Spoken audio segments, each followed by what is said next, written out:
So I'll go ahead. I'm just going to share the screen for everyone and let you know. I've already sent you the link, but just to kind of show you, and our website's been a little slow lately, so I have to apologize. This is the front page. If you click to the author event here, you'll see these two lovely ladies.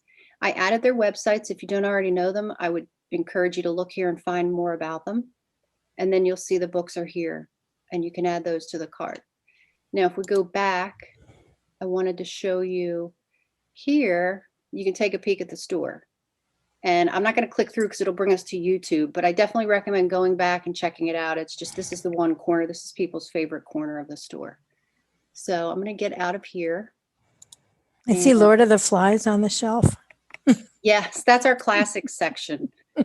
And then we have all kinds of used books, and, you know, it's a really great space. But we do also do online ordering. So that's a thing as well. All right, good. So I'm going to introduce you to, and let me get the right information up here. And we'll get rolling. And thanks for being with us. I'm so excited. I really am excited. I was just looking forward to this all day, all week. I'm going to introduce Jody first. We have this great memoir, one of two tonight. Jody and Deb are going to talk amongst themselves. I'm going to bag out of here in just a second here after I introduce both of them.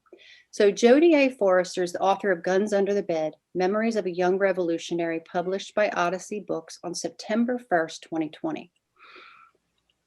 Jody recently was awarded Editor's Pick from Book Life for Publishers Weekly. Congratulations on that. They describe Jody as a born storyteller whose prose immediately draws readers in, and further state that readers will devour this deeply honest and heartfelt memoir. What nice kudos, right? Thank you. Super nice. And we'll set it up a little bit. So it is 1969, and Jody A. Forrester is in her late teens, transitioning from 60s love child to pacifist anti-Vietnam War activist to an ardent revolutionary. Guns Under the Bed, Memories of a Young Revolutionary revolves around her 3 years in the Revolutionary Union, a communist organization advocating armed overthrow of the ruling class. In readiness for the uprising, she sleeps with 2 rifles underneath her bed. That's fascinating to me. Okay.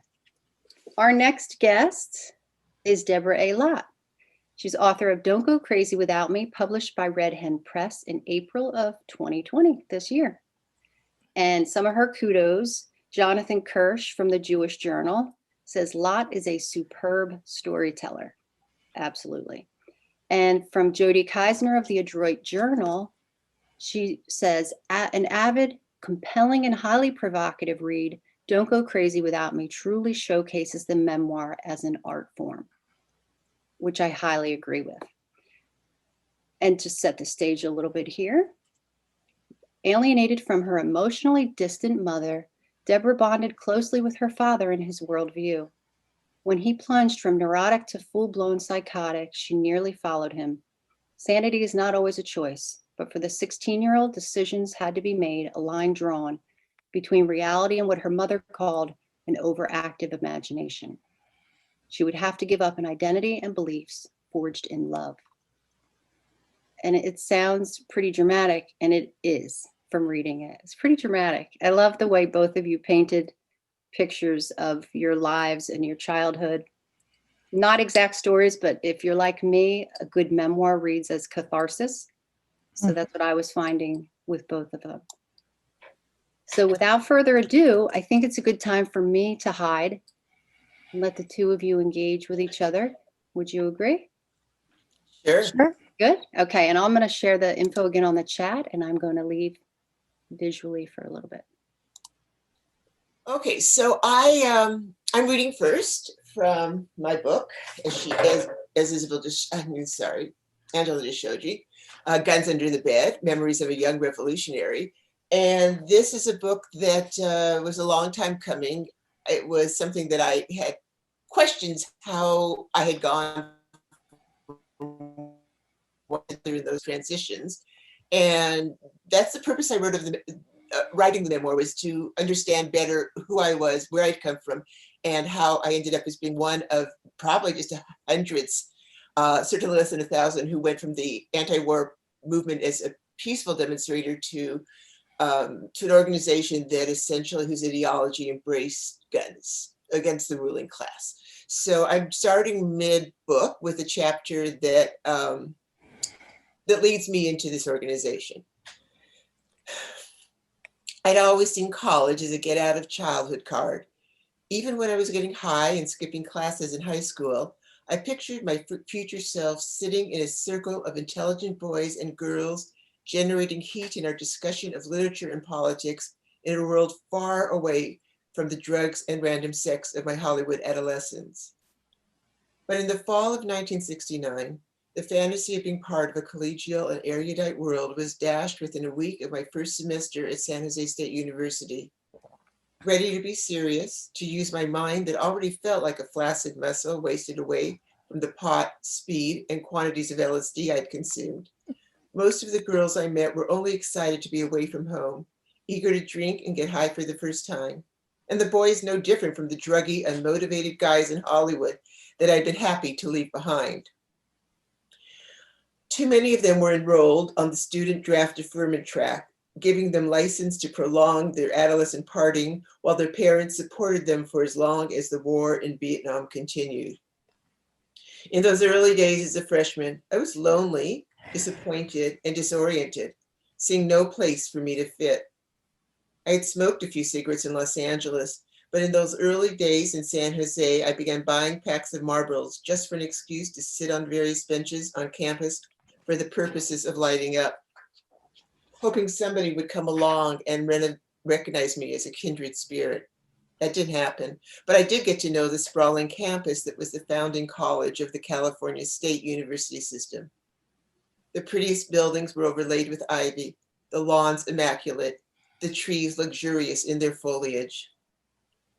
Alerted by a leaflet handed out in the student quad 4 weeks into the semester, I attended an anti-war rally on campus. Interest propelled me, but even more, I hoped to meet more people like me, sensitive to injustice, angry about the war in Vietnam and with the ruling establishment. People who want to use their thinking minds to effect change. Only the day before the rally, disturbing news made the headlines.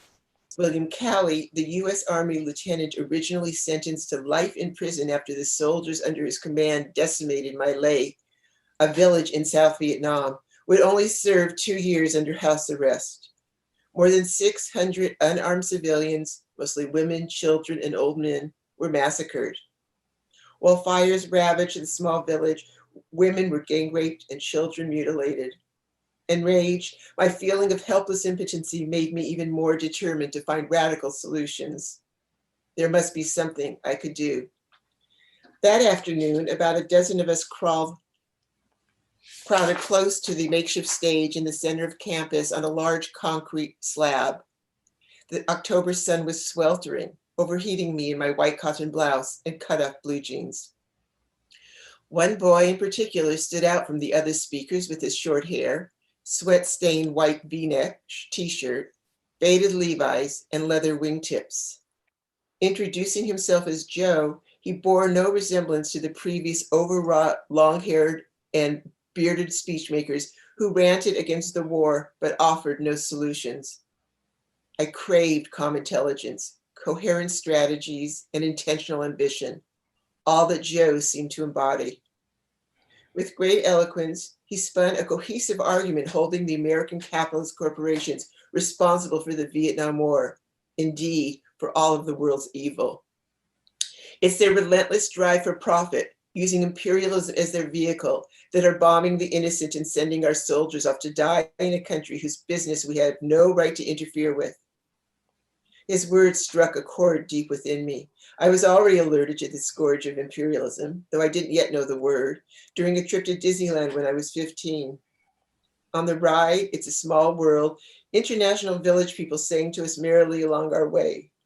Our car reached the exit to be greeted by a slowly spinning oversized globe with American flags stuck in every nation. A banner sign proclaimed, "The Bank of America is everywhere." How dare they, I thought. How fucking dare they? I was a one-woman boycott against the park and the Bank of America from that day on.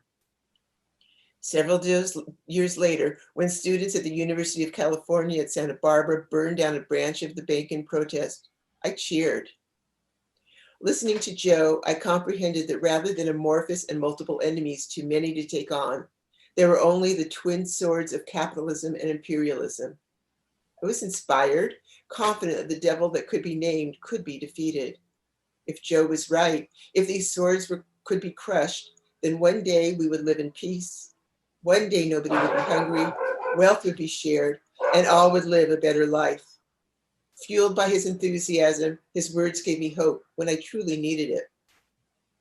Always attracted to articulate speakers and good-looking men, I approached Joe after his speech, having no idea that that would be the first step of what became more than 3 years of my life committed to the communist ideology of Karl Marx, Vladimir Lenin, and Mao Zedong. Jittery with excitement and anticipation, I introduced myself to him by the side of the stage. I don't remember whose suggestion it was, but we walked together to the student union and sat with coffee at a dark wood table scratched with innocuous graffiti. Hearts surrounding a boy and girl's name, forever written just below. A few peace signs and rows of number from someone likely using the table as a calculator. Mid-afternoon, it was sparsely filled with students, most with creased brows gazing down at open books, pen or pencil in hand. Joe told me right away that he was a member of the Revolutionary Union, a regional communist organization. Our purpose is to educate and mobilize the working class to revolt against capitalism. He sounded like a commercial, but when he went on to explain the history of the group, he had my rapt attention. It's only a year old and came out of the student anti-war movement. In 1968, veterans of the Communist Party, Students for Democratic Society, and Bay Area radicals formed the Revolutionary Union. Our intention to model Maoism in China. Why China? I asked. I knew next to nothing about the country, so far away. We see the rule of China as a militant revolutionary force considerably to the left of the revisionist Russian bureaucracy, and anticipate that capitalism will be replaced by socialism in 10, 15 years top, all before we're 30. He smiled. I shook my head in wonder.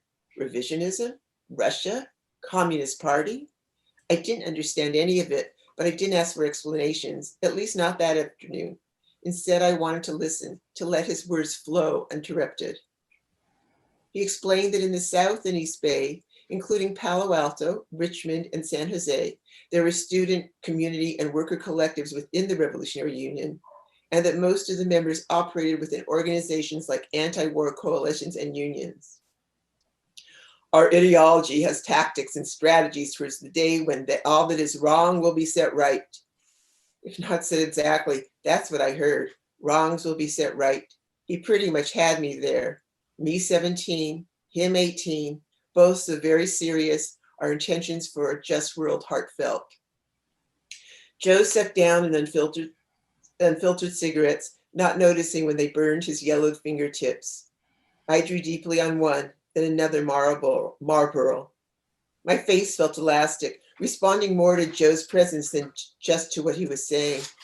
Forehead wrinkled, empathetic frowns, eyebrows drawn up, nodding at just the right times while I tried to make sense of the volume of words he threw out. I was interested in the ideology he described, but I was also a girl responding to a boy. That was great, Jody. It's just great. It takes me right back. It's so vivid, so wonderfully vivid. I'm going to read something from sort of the same era. This is the second part of my prologue to Don't Go Crazy Without Me. And this takes place in 1968 at the UCLA Neuropsychiatric Institute in LA. So I'll just start. 1968, UCLA Neuropsychiatric Institute. In the waiting room, a young man with stringy hair and a dirty poncho paced back and forth and muttered to himself. The young woman with him, seated in a chair, leaned forward and whispered loudly enough for my hyper-vigilant ears to hear, "Was it just acid? Are you sure it wasn't laced with something?" I could smell his acrid sweat from across the room. I was 16. I didn't know anyone who had taken acid, though I'd seen my father pace in agitation and mutter under his breath the same way. My mother read a magazine, oblivious to the crazy people around us. I sat there, incubating a sick foreboding, as one dark-suited male clinician after another appeared and walked patients back to their offices. Finally, entrapped in a closet-sized consulting room across from my assigned psychiatrist, my immediate problem was his face, a bad omen face. Too many sharp angles. The edges of his cheekbones threatened to pierce his own skin. His dark eyebrows overhung his nearly black eyes, disguising his intentions. "Can you tell me what's been troubling you?" he asked. What I needed was a joke to break the ice, or some fatherly comfort. Oh, for some fatherly comfort. The blessing my father used to deliver with his hands outstretched over the congregation at Sabbath services. May God shine his countenance upon you and grant you peace. With his heavy Hungarian accent, my young psychiatrist seemed like a man from a grainy black and white Holocaust documentary. Had he been a victim of the Nazis or a collaborator? A wave of premonition passed over me, stomach, throat, head, and then infused my whole body with a queasy heat. Then it escaped my body to suffuse the atmosphere in the room. Or had it come into me from the room? Telling what was inside and what was outside had gotten harder and harder. Something awful was about to happen, I knew it. Something even more awful than what had already happened. My father locked up in the Glendale Adventist Hospital psych unit, and me losing it too. If I wasn't going crazy, then the dead people really were after me. "I've been upset," I said. "Tell me more," he countered. I tried not to bite my decimated nails in front of him, but I couldn't stop myself from picking at them. Premonition shifted into deja vu. I knew what he was going to say an instant before he said it. I'd be right on the cusp of being able to recite his words along with him, then remain a frustrating beat behind. And then I remembered his face. I remembered his face. "I saw you in my dream last night," I said. "Your face." He raised an eyebrow, and I saw a flash of alarm or incredulity, which he hid by looking down. That little beat of rejection made my stomach fall out. "What about before last night?" "Weird things keep happening, and they all seem connected. I can't stop seeing the connections between them, and they scare me because I don't know what the connections mean." He kept taking notes, pulling his body farther away from me, erect in his black leather chair. He was arrogant, just like my father said. Psychiatrists were arrogant, self-righteous, moralizing bourgeois pricks. "What exactly scares you?" he said. "Everything?" The whoosh of the air ventilation system made a dissonant song play in my head. The metallic odor of ozone filled the air, like the scent that precedes a thunderstorm. Or was it something more organic? Maybe the smell was coming from him. More likely me. I pressed my legs together. Whenever something smelled rank, I assumed the odor was coming from between my legs. I had to get out of the room, of the place, of my head, of my body. If only there were some way other than death to get out. The idea of dying terrified me, but so did feeling so trapped in my body. "What's been going on at home with Mom and Dad?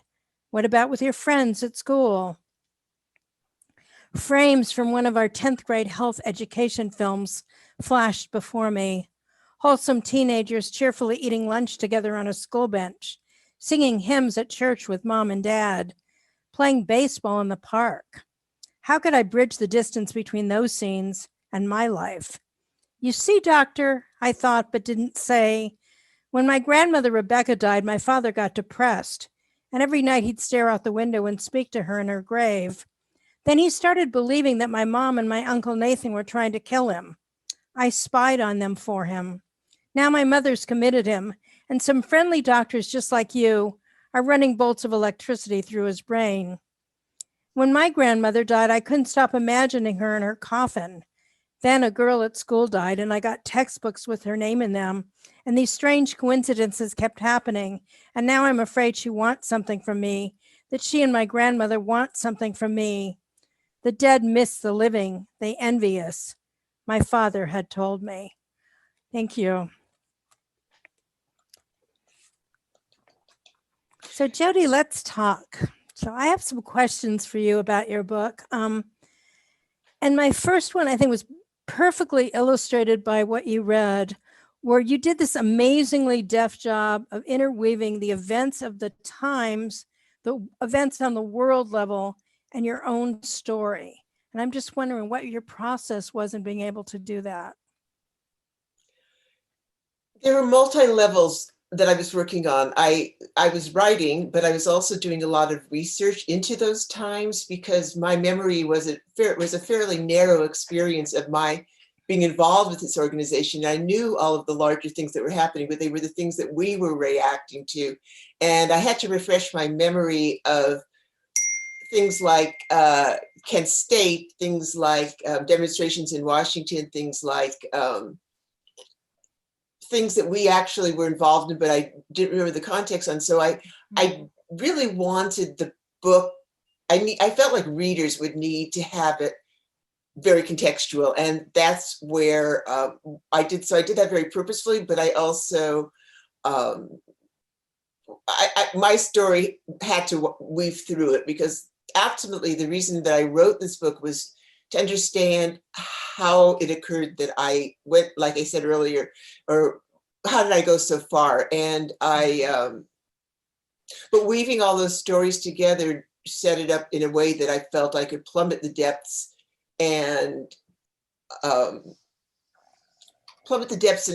pull out what I felt would be necessary for the reader to know. If that, yeah. Yeah, I think you did a great job of it. I mean, I lived through those times, but it reminded me of how those events just kept building and building and building and building. And I think that even younger people who didn't live through those times are totally going to get it from what you wrote.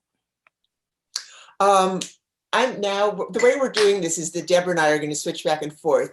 So in my, I wanted to just put a few words in ahead of time. Don't Go Crazy Without Me. I have it right here. I love the cover. It's just so perfect. As you read the book and you get to know how this cover came about in terms of the imagery. It's pretty funny.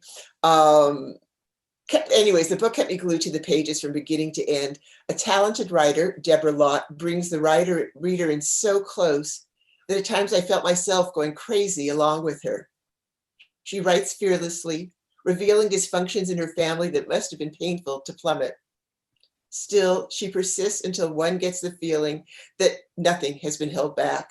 It's a riveting story, not anything like I've read before. I actually read the book twice because oftentimes I read a book just to find out what happened. And then I go back to really, more appreciate how the writer, to look closely at how the author put her words together. And Deborah's skill is truly unmatched. So my first question is, in the preface, you write that you wonder why you felt compelled to write this book. You state that you wanted to wash the terror out of the bad parts, to get it all back. Did you achieve that goal? Is my first question. At what point in the writing was that made clear to you? And what was the writing process like? How long did it take to write it? And why did you make the decision to alternate chapters between the past and present? And if that's too much to answer all at one time, I will go back to it. But yeah, because I may not remember all that. Okay. Did I wash the terror out of it? Let me think about that first. It's funny because I think the first draft you write, you feel everything. You absolutely go through all the experiences again. And that I kind of call that the therapy draft. And then subsequent drafts, you're really shaping it as something that lives on the page that's separate from you. And I think that the terror is not there in quite the same way. in terms of getting it back, I still feel like that's why I write memoir. Like I want to get the moments back, and I want to be able to kind of examine them in tranquility, like turn them over in my hand and look at them from all angles. So I think that's why I write memoir. And then in terms of like the present and the past, that came really late in the process, where I had written the book as a straight, pretty chronological narrative with no present day. And then I had shared it with editors, shared it with people in my writers group. And some of them were saying, we need a little more. We need a little more of your current life to know how you are now. And I also realized that part of what I'm obsessed with is the way the past continues to reverberate in our adult lives, and how these memories kept coming back to me. So then I added that layer of the present day, which I wrote pretty quickly, all those present day episodes, and then kind of kept shuffling them to figure out where they would go. Well, I loved how, I think it's very bold to write alternating chapters. I know of other writers who've just not been successful with that. So well done on that. The other question is, how long did it take to write it? Yeah, how long did it take to write it? I say it took my whole life, and I'm not being glib. I mean, I feel like I started writing it when I was a little girl, writing stories about what was going on in my life. I mean, it took easily 20 years. It took easily 20 years. And I didn't know that I was writing a book at first. I thought I was just writing episodes. And I was going to ask you that too. Did you know you were writing a book, or did you think you were writing episodes? I started out, because I'm a short story writer, and I graduated from Bennington College with an MFA in fiction. I started out, I needed to tell this story. I understood that I needed to, and I had never, ever spoken about it. I mean, that part of my life was unknown to everybody except for to my husband. And it was, so I tried to write in a short story, and I sent it around, and everyone said, there's too much in here. It wasn't working. So I then decided, this is memoir, I've got to admit that it is. And I started writing it as a series of personal essays. And as I was turning them into my writing group, who's with Samantha Dunn from LA as the moderator, she was the one, after like the fourth or fifth time, that said, this is a book, Jody. And I was, because the thought of writing a book to me was something I never perceived myself capable of. But that is what happened. I eventually was able to structure it where the individual chapters or the individual essays became chapters that I was able to, put a thread through. But yeah, that was a similar process as your own, other than the fiction part. And it feels absolutely cohesive. I mean, it feels like a single, very compelling narrative where you're really pushed along. I mean, I've read your book twice too, and the first time I read it, I couldn't put it down. I just kept reading and reading. What's going to happen? Well, thanks for that. I mean, the very first time somebody read it, when I first tried to put them all together, she said, it's funny, but these chapters all seem to stand alone. I was like, well, there's a reason for this. When I first, got the understanding that if I wanted this to be successful. Okay, it's your turn. In chapter 1, you write that you realized the moment we were living would soon be past, gone, lost. That's a pretty heavy revelation for a 4-year-old. Did that knowledge continue to influence you as you grew older? And if so, in what ways? And became obsessive. I think became obsessive, that I'm always like, oh my God, time is fleeting. I think I really did kind of have that revelation as a 4-year-old, because my father would not talk to me like I was a child. He would talk to me like I was an adult. And he would talk to me about death and time and all his obsessions.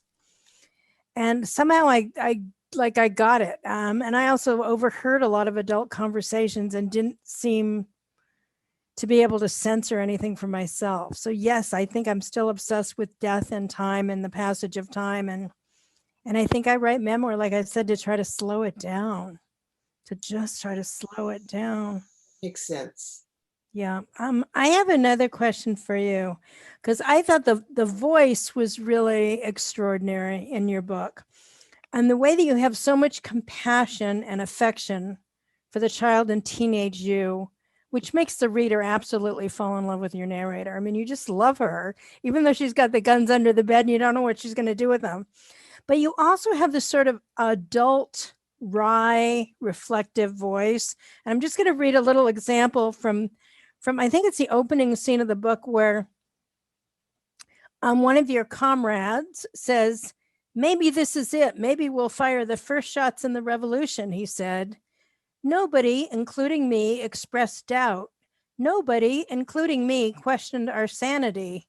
I was 18 years old. So there's like, you're totally recapturing the moment, but also there's this adult going, what were we thinking? And I wonder, how did you get that tone, that mixed tone, where we re-inhabit the events with the 18-year-old Jody, but you're also the adult narrator looking back? I don't know what the answer to that really is. I mean, anybody who knows me well, who read the book, said it sounded just like me. That's just my voice. And once I really stopped thinking about how is this going to sound to others, that's what I did. And because I'm constantly reflecting on experiences as I go through them, there's always the person who's experiencing, and then there's that sort of super observer that just is aware. I think in that case, I think that's really what informed my writing.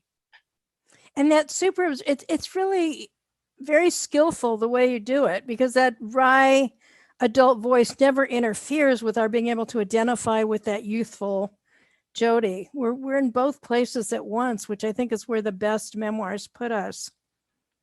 Well, thank you. And honestly, from writing, one hopes that people will get it. One hopes that that the intention is apparent without being slapped in the face. As I started getting feedback from people like yourself and others who read it and expressed that, and realized, wow, they're really getting it. They're getting the nuance. I feel really relieved that I was able to accomplish that. And I just want to, can I just hold up your cover for a second? I just want to say people should buy the book, if for nothing else, in this photo of Jody, because it captures the whole 60s, that face of like righteous rebelliousness. I know what's up. We got to tear it all down. It's just like all there in that image. Well, like I've seen certainly with my own children, adolescents, that really there's that sense of immortality. There's that sense of, we know what's going on. We have this, we have the knowledge. We are not, we're separating ourselves from the establishment, from the conventional way of thinking, and we're right. Yeah. So absolutely. Are you ready for that? Am I ready for the revolution? For the next question. I'm still waiting for the revolution. So am I. A fellow Jew who grew up in a neighborhood that was largely populated by Eastern European immigrants, I can't imagine what it'd be like to be so marginalized. The only Gentiles that I knew were teachers and shopkeepers. I'd like to know how that influenced you in regards to your overall self-identification. And I should say that in one of the books Deborah describes, her family moved to an area in Southern California that was there were just basically no other Jews in themselves. So that's what she's reflecting on. And so again, my question is, how that influenced you in terms of your overall self-identification. It's everything. I think it's everything to grow up marginalized like that, where, we were not only the only Jews, there were no Black people. There were no Latinx people. We were the other. We had to stand in as the other for everybody. I felt, and I just thought that everybody else was normal, and we were, the crazy Jews on the corner who had to somehow hide how crazy we were from the neighbors. So I always felt like I was trying to perform normalcy for, the sake of the neighbors. And my mother was very concerned all the time that we would sort of be found out, that we would be seen for who we really were.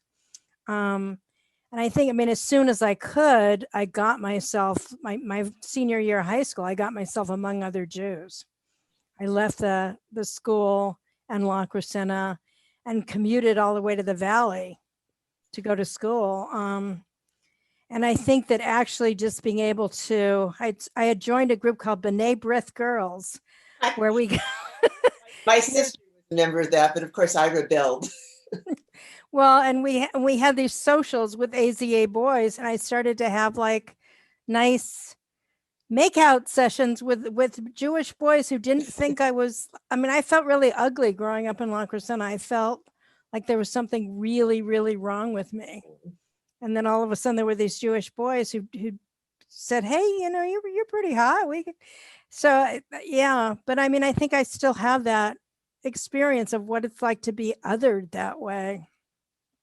Yeah. I mean, the truth is, in spite of the fact how I grew up, I've always felt that way. I mean, nobody put that out to me, but being Jewish, you know, there's always this sense that we get, I think it's in our DNA because it didn't come from anything I experienced, that we're waiting for the other shoe to drop.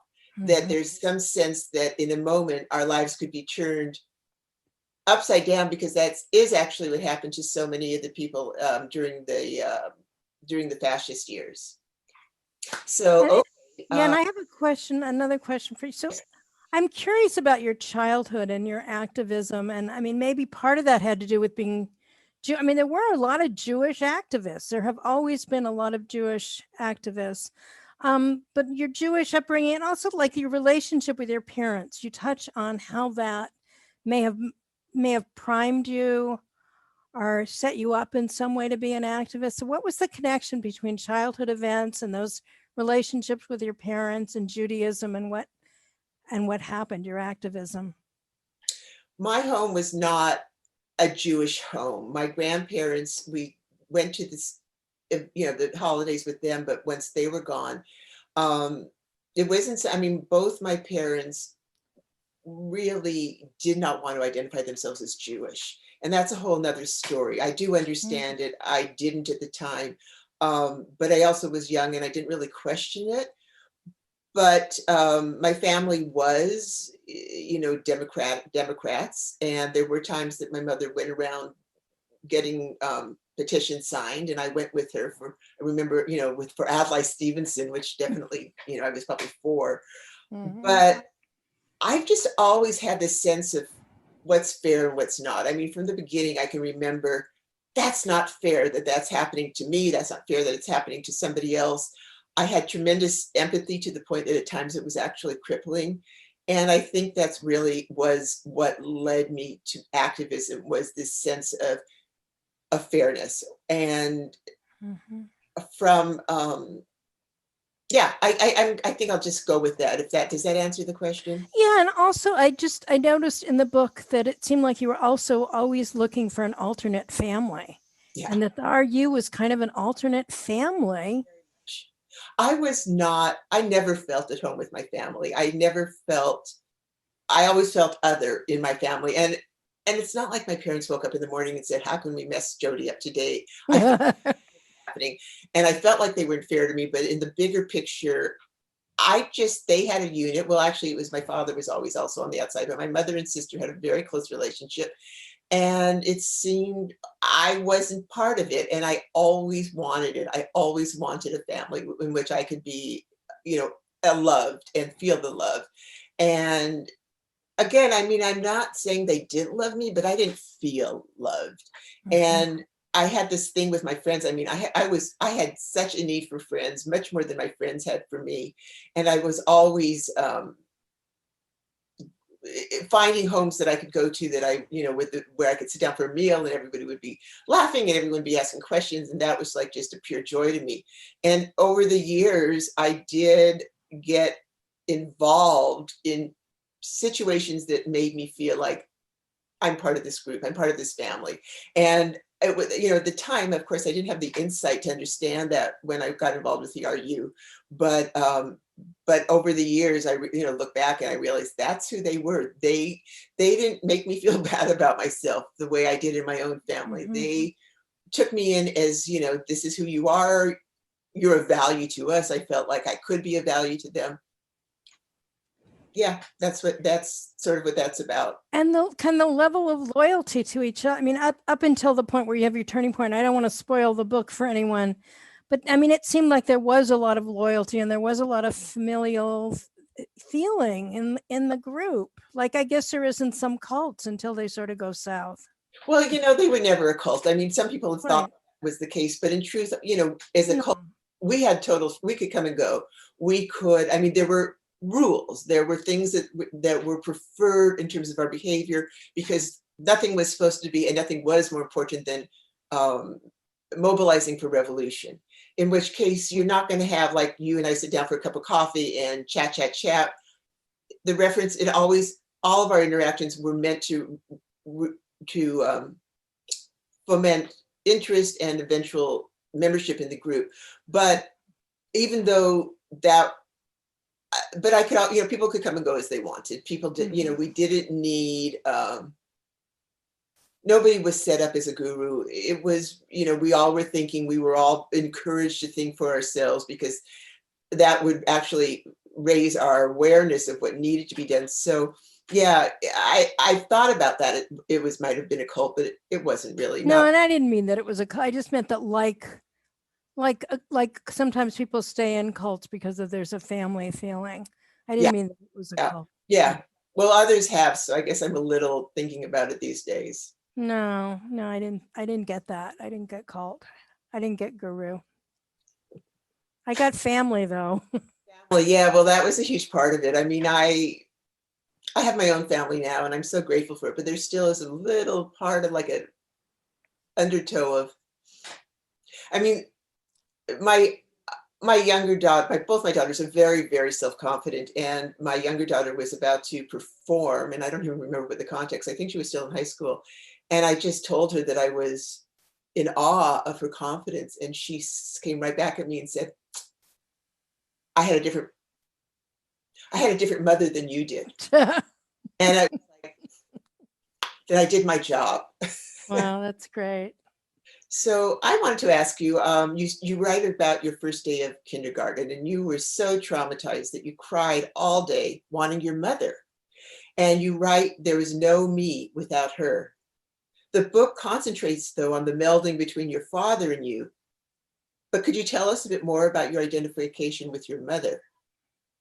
I think the problem was that there was attachment without identification. Like, I didn't feel like her. She never made me feel that she like understood who I was or what I was. She always felt like I was a foreign creature.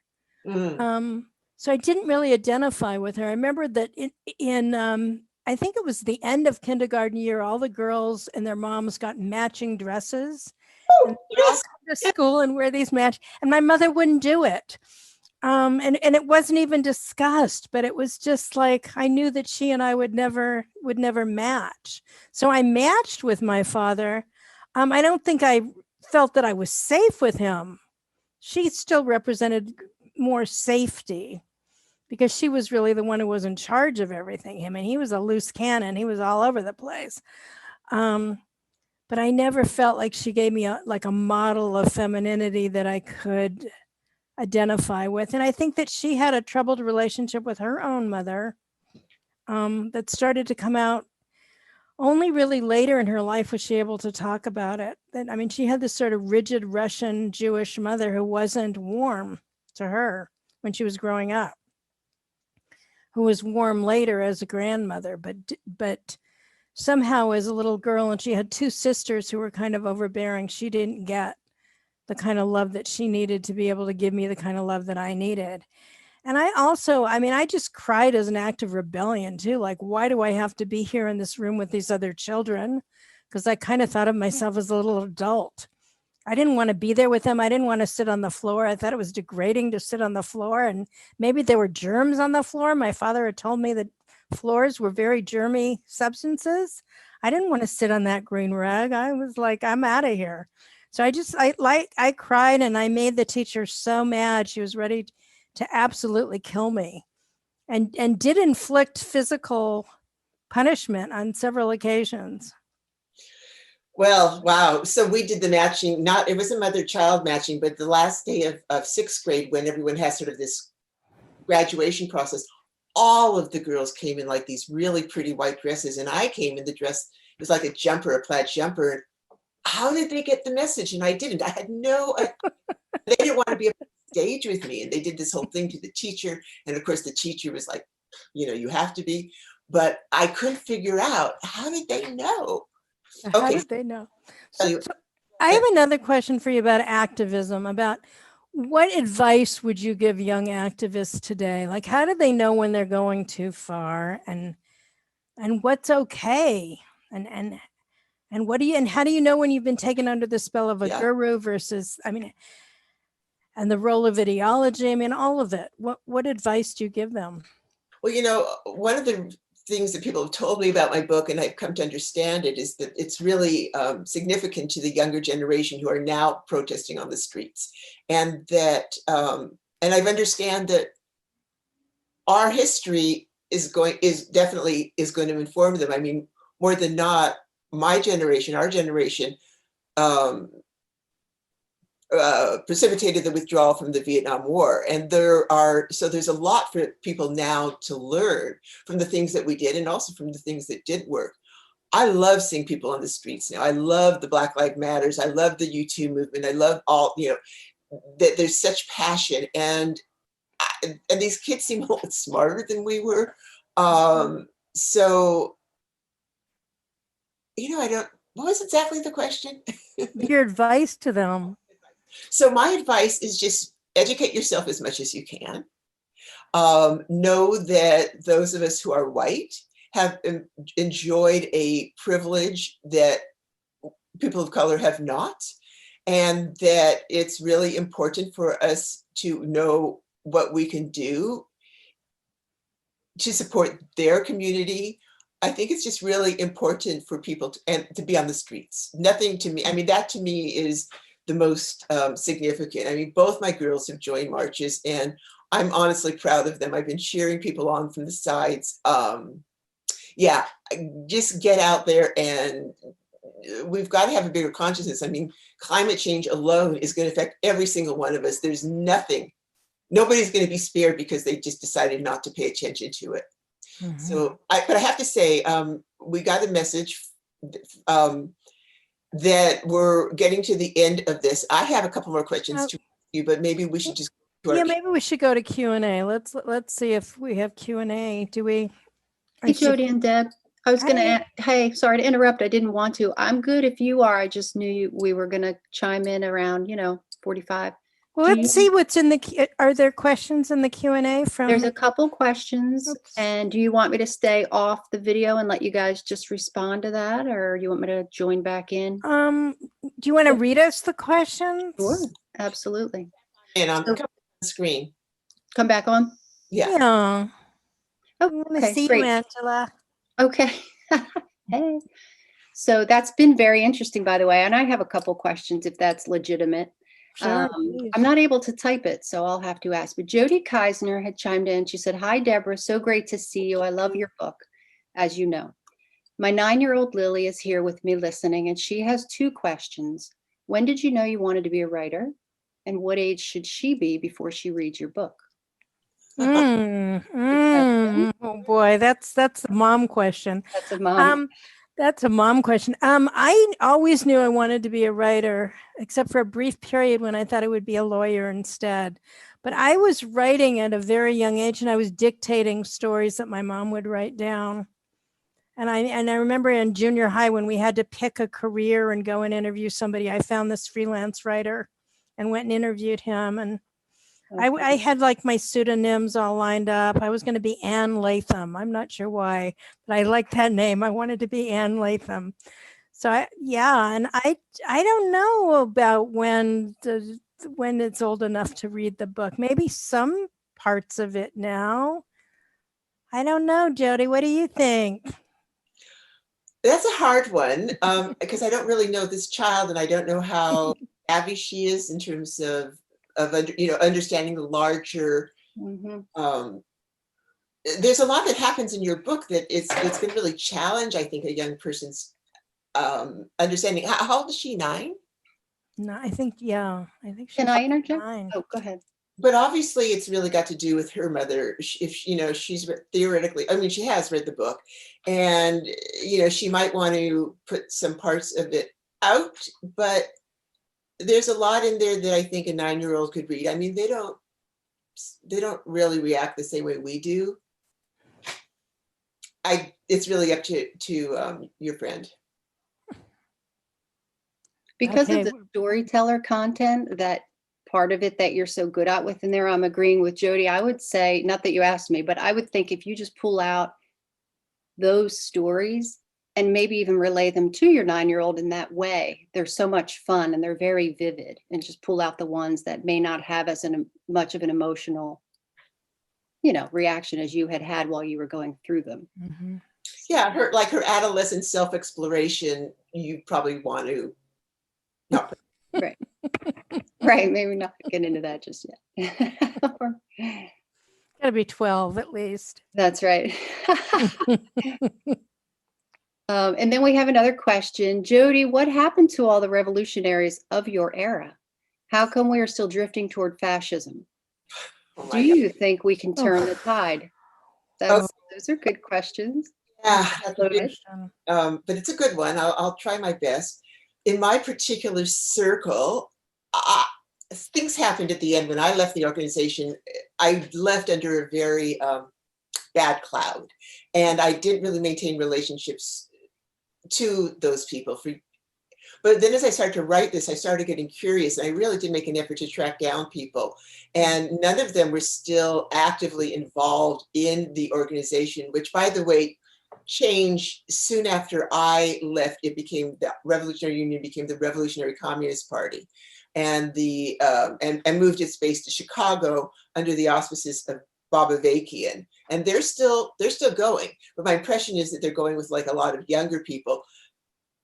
I think all of us that I've been able to contact are still very politically aware. I mean, even though I'm no longer adhering to that ideology, I'm very much a supporter of it. I still believe that capitalism and imperialism are the scourges that create all of the disparity in the world. So, it seems like some of them are still involved in one way or another. I know a few people who just seem to have been like disappeared into some sort of middle class conventionality. Fascism. Yes.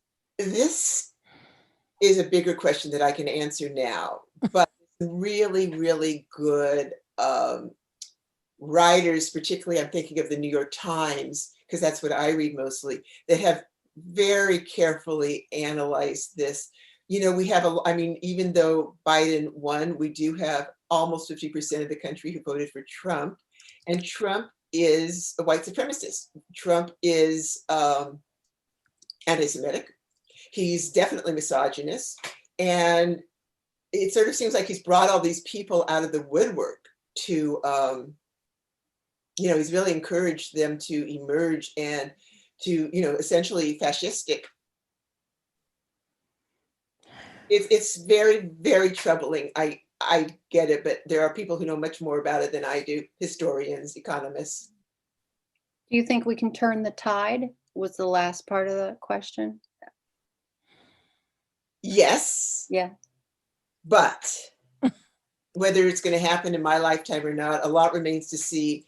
I mean, even if we have a democratic government, these people are out there now, and I don't think they're going to go back to hiding. I mean, who knew how many people were like going around with guns and supporting the Ku Klux Klan and supporting, the QAnon. Do I think it? I hope so, but I'm not. I don't really know. I think eventually, we have pendulums that swing in history, and so far out to the right, my right, that eventually it's going to have to swing back. But like I said, I hope that's in my lifetime. Certainly, I hope it's in my children's lifetime, because that just devastates me more than anything, is to think the kind of world that they're in, that the kinds of things they're going to have to deal with. I agree. Well, does anyone else have any questions? You can write them in.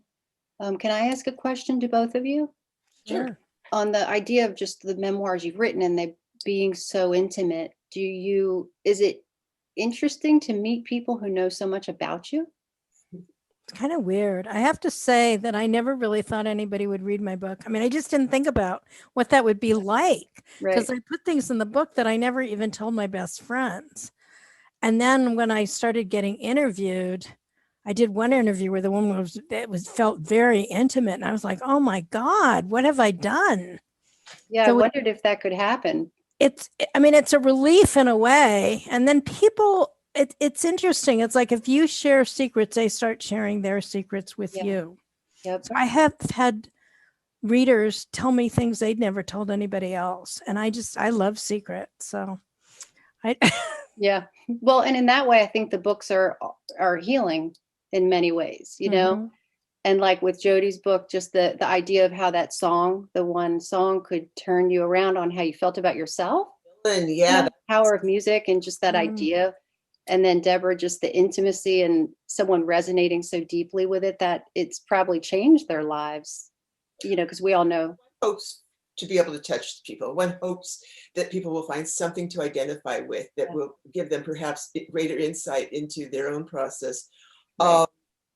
I didn't really, I mean, not unlike Deborah, I didn't really write about, well, I had a different experience. I mean, I certainly wrote about certain things that I don't typically share, but you know, Deborah really got down and dirty with her revelations.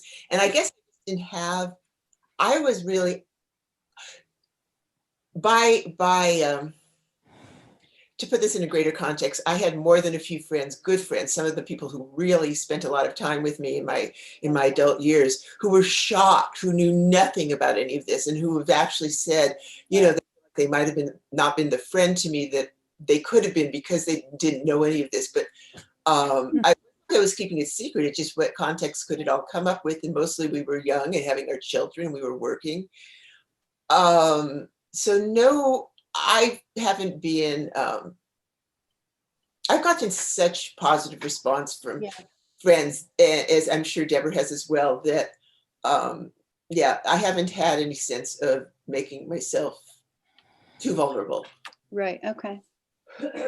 I also thought it was interesting, the two of you being like revealing how you felt so out of place when you were young. How in writing this, it's really interesting because, and I don't know if you thought of it this way, which is what I'm wondering. It's as if now you're in control of how people perceive you. Because even though you share that, does that make sense? Do you feel that way as you were writing it at all, or think of that?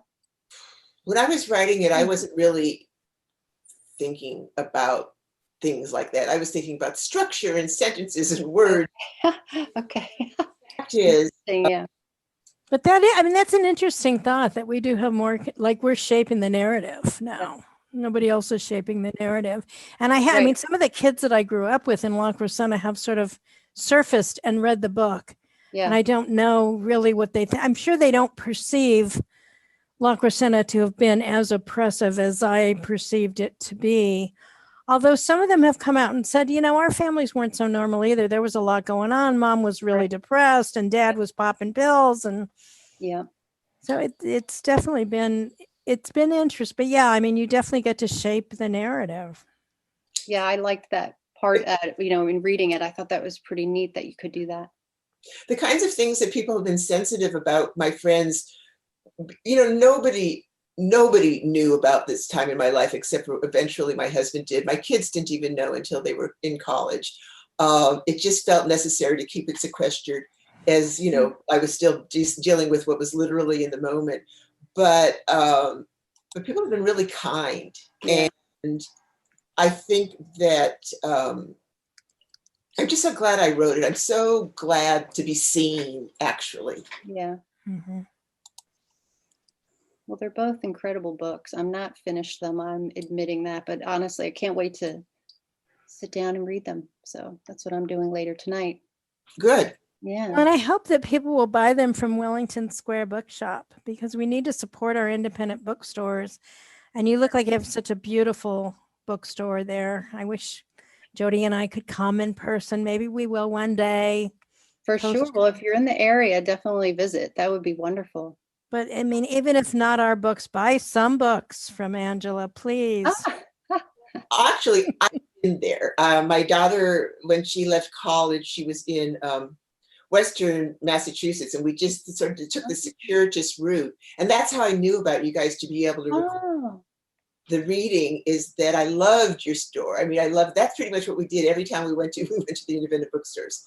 And because she and I both, this is, you know, something that we've always done together. My whole family does that. Yeah. So we went to your store, and I just always remembered it as, wow, a really cool place. I don't know that I'll ever get back to Pennsylvania again, because it's a very unique experience driving cross country. But I'm also going to say, first, please buy Don't Go Crazy Without Me. Please buy Under the Bed, Memoirs of a Young Revolutionary. And Do that too. please order them from Wellington Square Bookshop, because this is a tremendous gift you're giving us, Angela, to bring us into your store, as it were, to be allowed, you know, to permit this sort of showing. And you've been just a gem to get us this organized. So Wellington Square Bookshop, you can order online, you could call them. If for some reason you don't, there's so many independent bookstores. I would prefer, and I know Deborah would prefer, that you give them your business. Amazon makes enough money. They don't really get any more from us. And supporting independent bookstores is so critical, because they're, you know, these mom pop shops are there for the authors in a way that a corporate environment isn't.